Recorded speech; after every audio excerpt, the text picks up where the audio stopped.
Ang kwentong ito ay hango sa totoong buhay. Karanasan ito ni Arnolpo. Taong 1988, Arakan, Cotabato.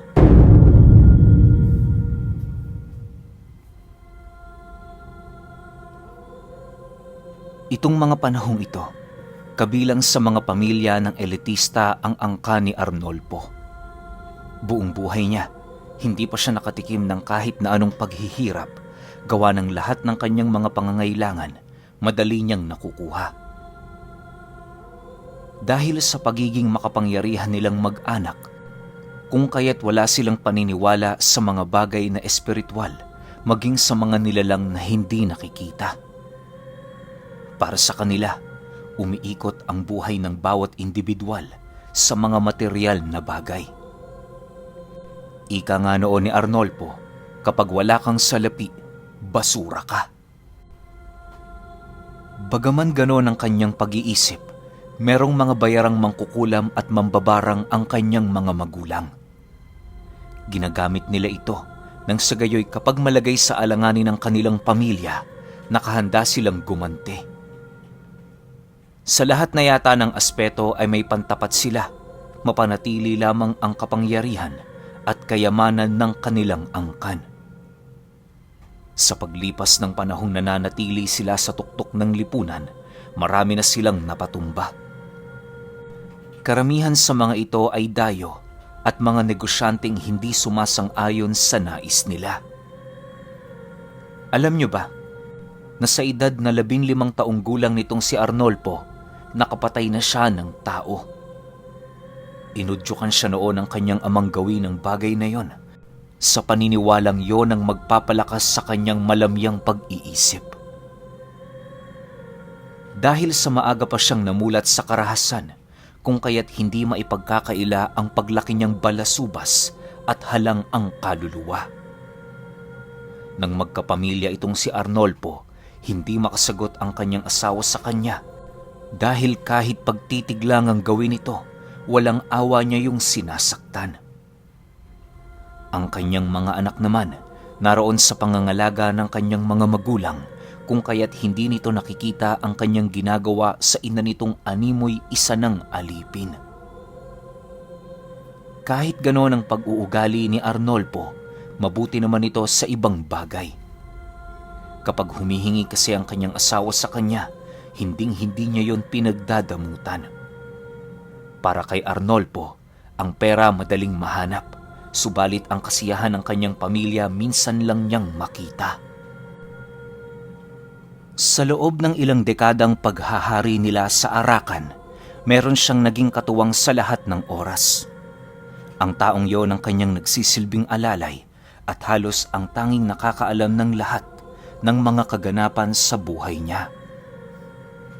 Napakamasikreto kasi nitong si Arnolpo at ang gusto niya, piling tao lamang ang nakakaalam sa mga ginagawa niya. Kahit ang kanyang ama, hindi nalalaman kung ano ang kanyang ginagawa sa negosyo nila. Isang araw, habang naglalakad si Arnolpo at ang kanyang alalay sa baryo, may nasipat siyang matandang basurero. Tulak-tulak nito ang isang karitong punong-puno ng kalakal na ipagbebenta ng matanda sa mga mangangalakal. Paglagpas ng matandang yon sa tabi nila Arnolpo, nalanghap niya ang napakabahong amoy nito. Ang baktol ng matanda, halos makausog ng kanyang lalamunan, kung kaya't agad namang nag-init ang kanyang ulo. Paglayo nilang dalawa ng bahagya, muli niya yung sinipat habang nagwiwika sa kanyang alalay ng, "Psst! Tawagin mo nga yung matanda. Palapitin mo rito sa akin. May tatanong lang ako." Nang marinig ito ng kanyang alalay, dali-dali naman itong nilapitan ng matanda habang kinakausap. Si Arnolpo naman, nananatili sa tabi ng daan, abalang-abala sa pagmamasid sa buong paligid. Paglapit ng matanda sa kanya, uugod-ugod naman itong tumitig habang nananatiling walang imik. Nang muling maamoy ni Arnolpo ang baktol nito, Bigla naman niya yung tinadyakan papalayo. Pagbagsak ng matanda sa lupa, tanging pagsilay lang naman ang nagawa nito habang naghihikahos na tumayo.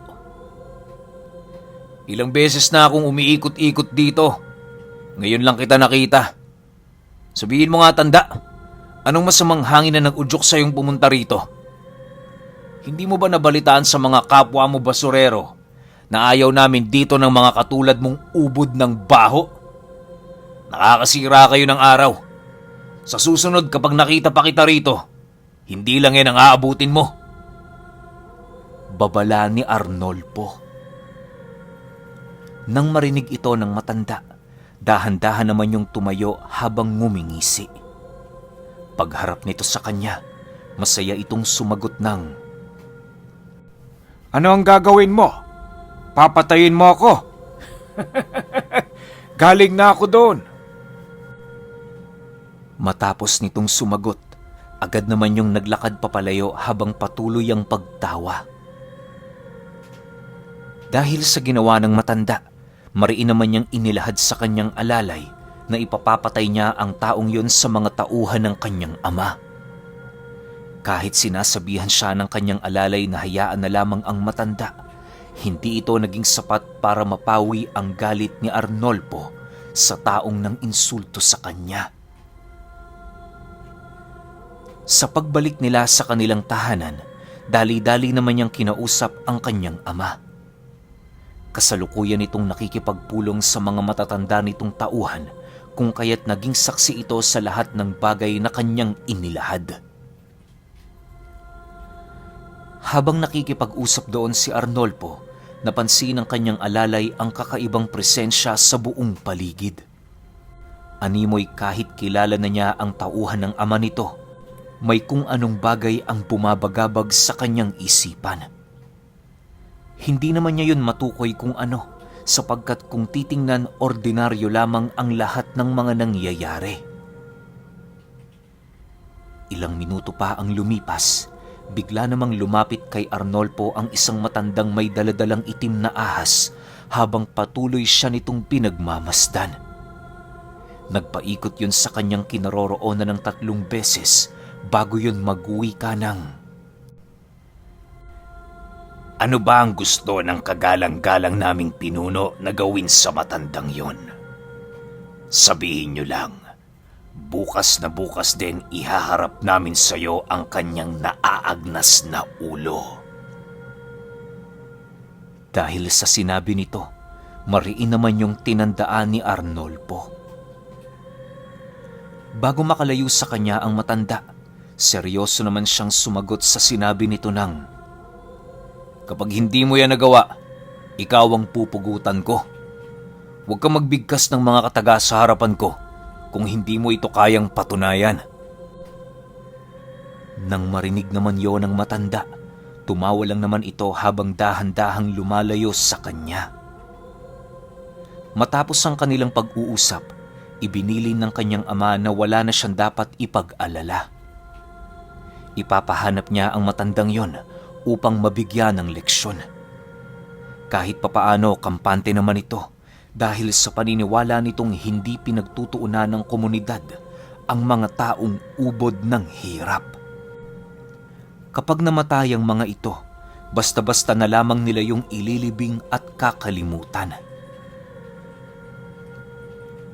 Makalipas ang ilang araw, marami sa kanilang tauhan ang naghanap sa matanda.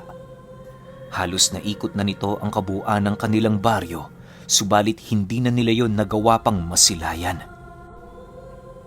Sa kanilang pagtatanong, may nakapagsabi sa kanilang lumipat sa kabilang barangay ang matanda nilang hinahanap. Ayon din sa napagtanungan ng mga tauhan ng kanyang ama, nag-iisa lang yun sa buhay at tanging pangangalakal ang nagsisilbi nitong trabaho. Habang hinihintay nila Arnolpo ang resulta ng misyon ng kanilang mga tauhan, wala naman silang ibang nagawa kundi ituon ang kanilang mga wisyo sa kanilang negosyo. Halos araw-araw noon ang pagbisita ng kanilang mga kasosyo na nanggaling pa sa iba't ibang lugar para mabigyan ng ulat ukol sa trabaho ng mga ito. Natutuwa naman noon ang mga magulang ni Arnolfo kahit papaano dahil sa masaganang pagpasok ng salapi sa kanilang pamilya.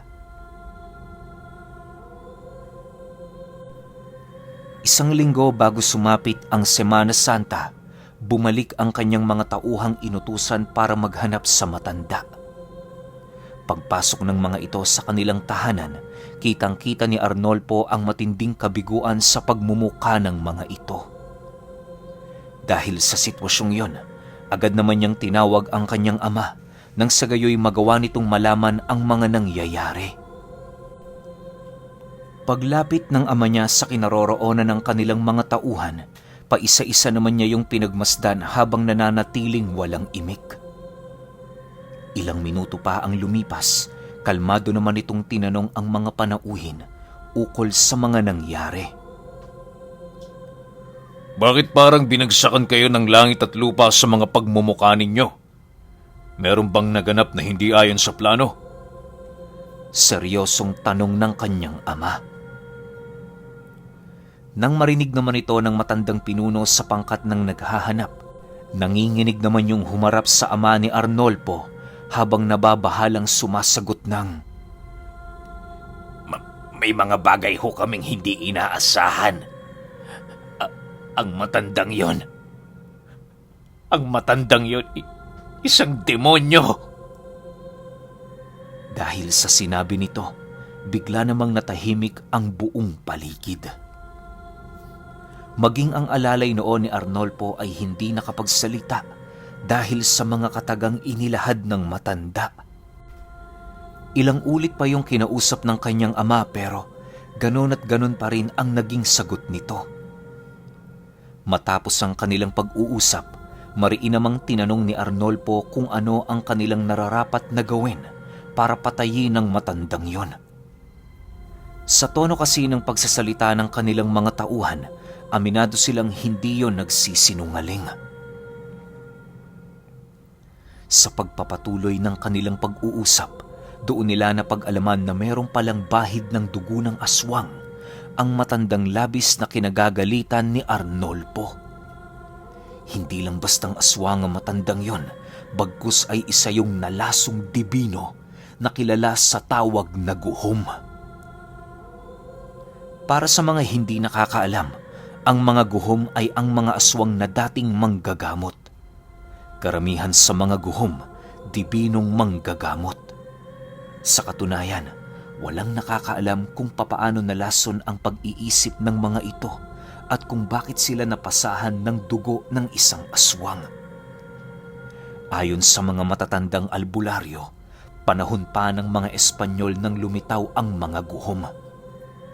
Karamihan sa kanila ay pumapatay ng mga praile at mga sundalong dayuhan.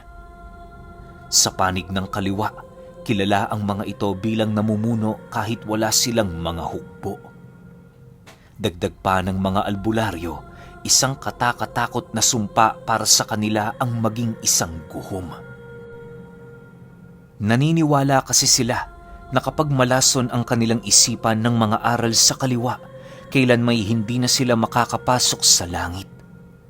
Ngunit bagaman matinding kabayaran ang naghihintay sa kanila kapag naging mga guhom sila, malaki naman ang idadagdag nito sa kanilang buhay at kapangyarihan. Ayon sa mga tauhang mangkukulam ng ama ni Arnolfo, ang mga guhom kayang manatiling buhay sa loob ng 200 taon. Magpapalaboy-laboy ang mga ito habang ang iba naman nanananahan sa mga gubat at mga yungib na malayo sa tao. Ang mga guhom na nagpaparamdam sa mga komunidad naghahangad na makakita ng isang dalubhasang albularyo na merong dugo ng dibino. Naniniwala ang mga mangkukulam, maliit lamang ang bilang ng mga guhom sa mundo. Isipin ninyo, bilang lang ang mga dibino. Hindi lahat ito mga guhom. Sa madaling sabi, nasa kakarampot na bilang lamang ang mga nilalang na nasa ganoong uri. Dagdag pa ng mangkukulam na ipinagtapat sa kanila ng guhom na isa sa pakay nito si Arnolfo. Inilahad nito sa kanila, meron yung sorpresa sa kanya na dadalhin niya habang buhay. Nang marinig niya ang sinabi nito, mariin naman niyang inilahad sa mga bayarang mangkukulam na pigilan ang matanda. Subalit hindi pa man natatapos ang kanyang pagsasalita, may mangilan-ngilan na sa mga mangkukulam ang piniling tumalikod sa kanya. Dahil sa ginawa ng mga ito, agad naman niyang ipinag-utos sa mga tauhan ng kanyang ama na dakpi ng mga duwag at taksil. Hindi naman nakapalag ang mga panauhing yon dahil bago pa man nila maitaas ang kanilang mga gamit, nagawa na silang matutukan ng mga armas sa pagmumuka. Sa pagpapatuloy ng ganoong kaganapan, iniutos ng ama ni Arnolpo na maging mahinahon ang lahat. Muli nitong ipinaalala na hindi sila magkakalaban, bagkus ay magkakadugo. Matapos nitong makapagsalita, doon na nila narinig ang mga hinaing ng mga mangkukulam at mga mambabarang. Ayon sa mga ito, wala silang kakayahang manalo sa guhom sa kadahilan ng kahit saang aspeto ng kumbate, lamang yun sa kanila. Idagdag mo pa doon ang mga tanga nitong mutya sa kaliwa na siyang labis nilang kinakatakutan. Ayon nga sa iilang mambabarang, kung gusto nilang magpakamatay, huwag na silang mandamay. Dagdag pa ng mga ito, walang kakayahan ng mga alaga nilang insekto na pasukin ang kalooban ng nilalang na yon. Naniniwala din ng mga tauhan ng kanyang ama na habang nag-uusap sila, naglalakbay na pabalik ang guhom. Kung tutuusin, wala namang mawawala sa atin kung ibibigay natin si Arnolpo. Yan lang ang paraan para manahimik ang demonyong yon. Ano sa tingin niyo mga kasama? Hindi ba tama ang naisip kong plano para sa ating grupo? Sumang-ayon sana kayo sa naisip ko. Wika ng isang mangkukulam. Nang marinig ito ng ama ni Arnolpo, walang pag-aalangan yung bumunot ng barel at kasabay nito ang pagpatay niya sa mangkukulam na nangahas magsalita ng masama sa kanyang anak. Dahil sa ginawa nito, bigla namang natahimik ang lahat. Huwag niyong kakalimutan kung sino may kapangyarihan sa silid na ito. Matagal na kayong tagasunod. Wala kayong magagawa sa mga desisyong gagawin ko. Ngayon, ang kailangan niyong gawin, harangan ang sinasabi ninyong guhom. Tingnan natin kung may lakas siyang kaharapin ng lahat ng ating pangkat. Tandang Ladyo, magpadala ka ng ulat sa lahat ng ating mga kasama. Ikaw naman, Arnolpo, gumawa ka ng paraan para hindi ka matuntun ang matanda. Hawak mo ngayon ang basbas ko. Gawin mo ang nararapat, anak. Sige na, umalis na kayo. Wika ng kanyang ama. Nang marinig ito ni Arnolpo, noon ding mismong gabi, nilisan nila ang kanilang tahanan. Ang tinungo nilang lugar sa ibayong barangay lamang kung saan naroon ang lahat ng pangkat ng kanilang mga kasosyo. Pansamantala sila doong nanirahan para naman kahit papaano humupa ang takot sa kanilang mga sarili. Sa paglipas ng mga araw, walang kaide-ideya si Arnolpo na nagapi na pala ang pangkat ng kanyang ama. Lingid sa kanyang kaalaman, lahat ng mga taong nananatili sa kanilang tahanan matagal nang nagpaalam. Kung hindi pa noon bumisita ang isa nilang kasosyo sa bahay nila, hindi pa nila malalaman na pinaglalamayan na pala ang bangkay ng kanyang ama at ng mga kasama nito. Ang tanging naiwang buhay lamang doon ay ang kanyang inang uugod-ugod na. Maaaring hindi ito pinaslang ng guhom sa kadahilanang naamoy nito na wala yung kinalaman sa mga pangyayari. Sa pagsapit ng linggo ng Semana Santa, dumating sa lugar na pinagkukublian nila ang guhom. Kagaya ng una nila yung nakita, meron yung tulak-tulak na kariton na kung iyong sisipatin, isang ordinaryong matanda lamang. Nang masilayan ito ng isa sa kanilang mga kasosyo, agad naman yung tumakas ng hindi nagpapaalam. Pagtungtong ng Huwebes Santo, laking gulat na lamang ni Arnolpo nang bigla yung kumatok sa tahanang kanyang pinagtataguan. Ang tanging kasama niya noong mga oras na yon ay ang kanyang mga anak, asawa, alalay at iba pang tauhang matapat sa kanila. Dahil sa wala na silang pagpipilian, nagpasya na siyang kumuha ng armas para makipaglaban ng patayan. Hindi pa man niya noon nabubuksan ng pinto, buong galit na nila yung pinaulanan ng bala hanggang sa dumating ang puntong pansamantala muna nila yung itinigil. Sa pagbalik ng katahimikan sa paligid, rinig na rinig nila ang paghalakhak ng matanda habang nagwiwika ng, Tao po! May tao ba rito?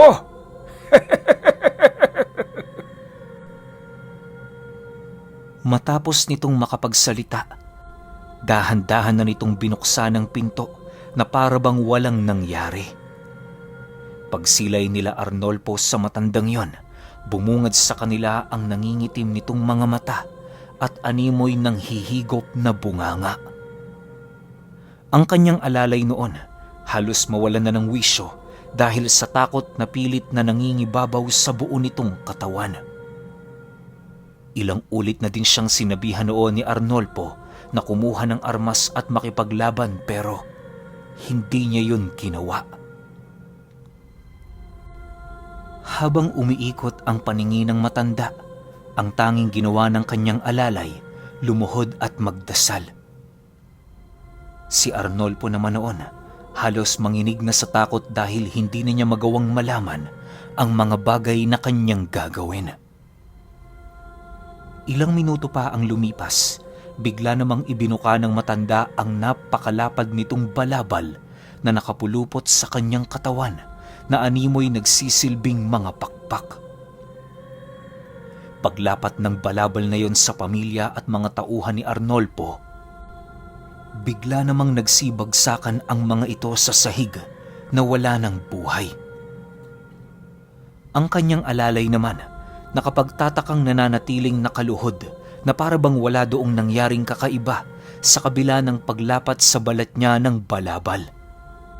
Pagsilay ni Arnolpo na silang dalawa na lamang ang natira, agad naman niyang tinadyakan ng kanyang alalay habang nagwiwika ng, Ano bang ginagawa mo? Tulungan mo ako! Kunin! Hindi pa man tapos ang sinasabi nito, bigla naman yung tumilapon papalayo ng mabilisan yung sinunggaban ng guhom. Pagpasok nila noon sa silid, kitang-kita ng kanyang alalay ang walang habas na pananakit ng matanda kay Arnolpo. Halos minuto lang noon ang dumaan nang masipat niyang bugbog na ang buong katawan nito at halos hindi na makatayo ng tuwid.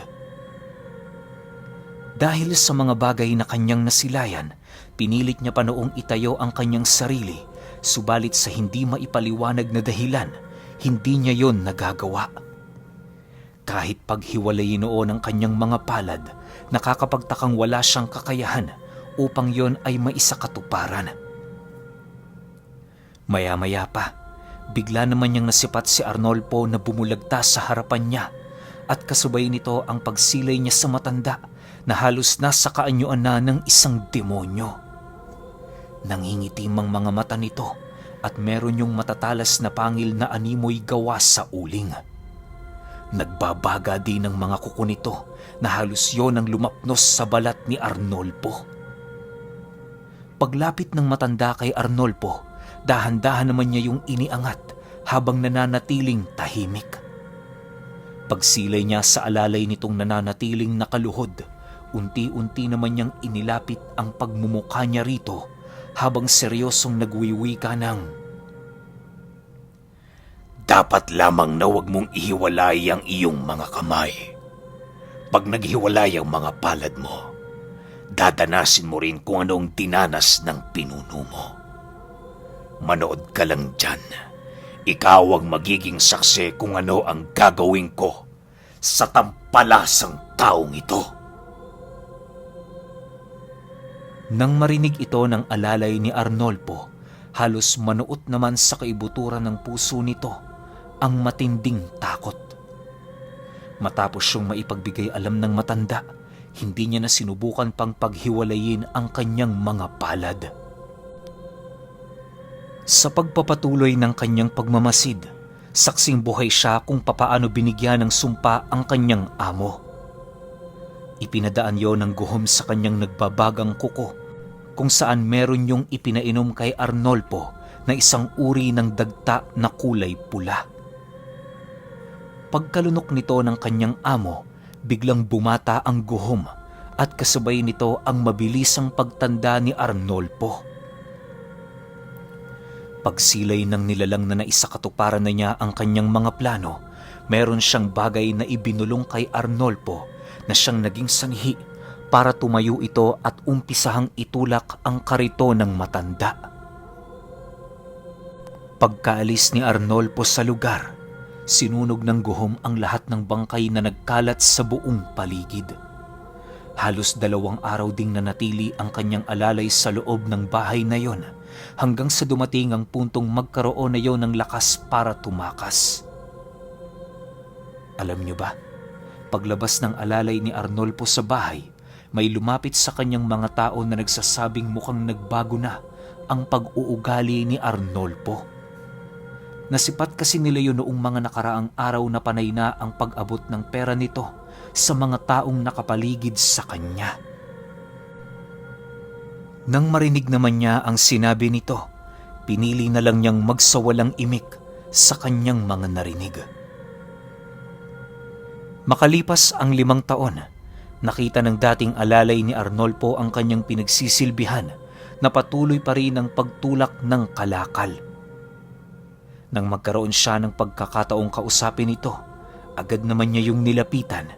Subalit pagsilay niya doon sa matanda, laking gulat na lamang niya nang hindi na siya nito maalala. Upang hindi na siya mabalikan ng mga bangungot sa nakaraan, pinili na lamang niya yung layuan. Sa kadahilanang, kapag nakikita niya ito, unti-unti lamang bumabalik sa kanyang memorya ang tungkol sa guhom na isang dibinong antingero na naging aswang.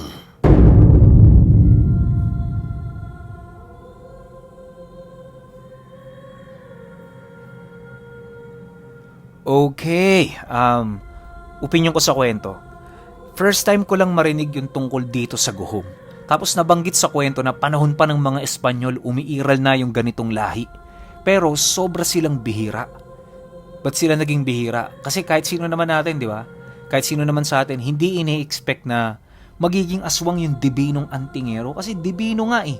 Parang kung pagbabasehan natin sa mga pinili, isa sila sa mga pinili ng Diyos na magtanggol sa mga tao laban sa mga masasama. Tapos ang ending, naging aswang. Di ba? Paano nangyari yun? Hindi rin nabanggit sa kwento kung paano yung proseso.